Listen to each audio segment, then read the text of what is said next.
factor 6x squared plus 11x minus 10. Okay, can you tell me what would be your first step to factor this?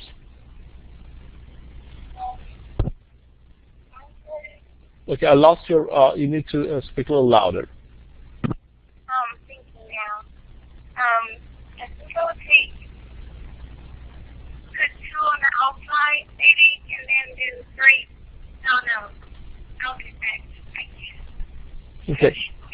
So you're looking for two numbers. When you multiply them together, you get 6x squared, right? So, Yeah, but I put the x on the outside by itself, or I should put, yeah, I should do that. I should put x by itself because none of those get you 11. Wait, no. okay, let's stay with the first term. The first term is 6x squared. Obviously, we're going to have x and x here, right? That's obvious. So for 6, your possibility would be 1 and 6 or 2 and 3, right? Yes. So let's try 2 and 3. Now, you're looking for two numbers. When we multiply them together, you get minus 10. And that's the number we're going to put here. Again, the possibilities would be 1 and 10 and 2 and 5, right? So if you put 5 here and 2 here, you want to see if that's the right combination. Let's say you make a mistake. Well, let's see what we get here. 3 times 5. What is that? 15x. And then that would be 2 times would be 4x. Can I make 11 out of that? Yes. Yes. If this is plus and this is minus, right? Yes. So what makes that plus would be this term here. What makes that minus would be this term here. And if I multiply the last two terms together, plus 5 and minus 2, that give you negative 10. So everything is there, right? Yes. Now, if you selected 2x here and 3x here, and let's say you switched it around, you put 2 and 5 here, and then that would be 2 times 3 would be 6x. This would be 10x. Can I make 11 out of that?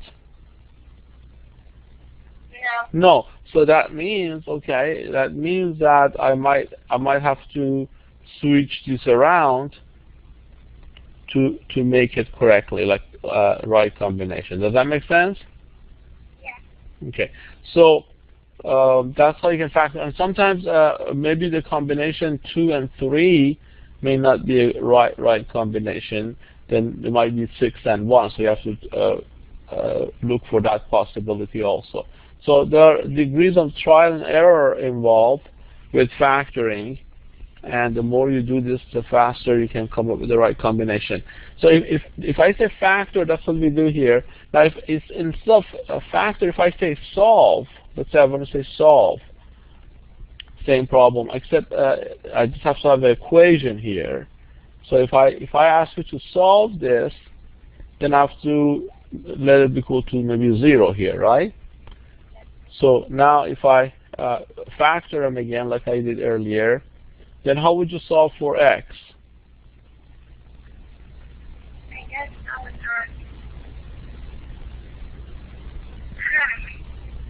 what do you think? I have no idea. Okay. If I have 2x plus 5 times 3x minus 2 is equal to 0, how do you solve for x? Get it. I think I get it.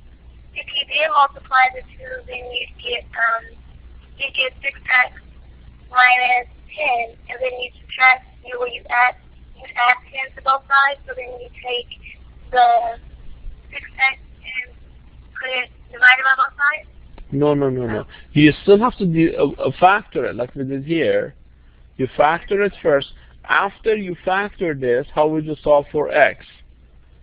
You have 2 terms equal to 0. So either 2x plus 5 is equal to 0, or 3x minus 2 is equal to 0. Does that make sense? Yes. Okay, so you basically have to let each of these parentheses be equal to 0 and solve for x. So that should be 2x is equal to -5, right? You subtract 5 from both sides, so x is equal to -5/2, or 3x is equal to 2, so x is equal to 2/3. Do you follow that? Yes. Okay.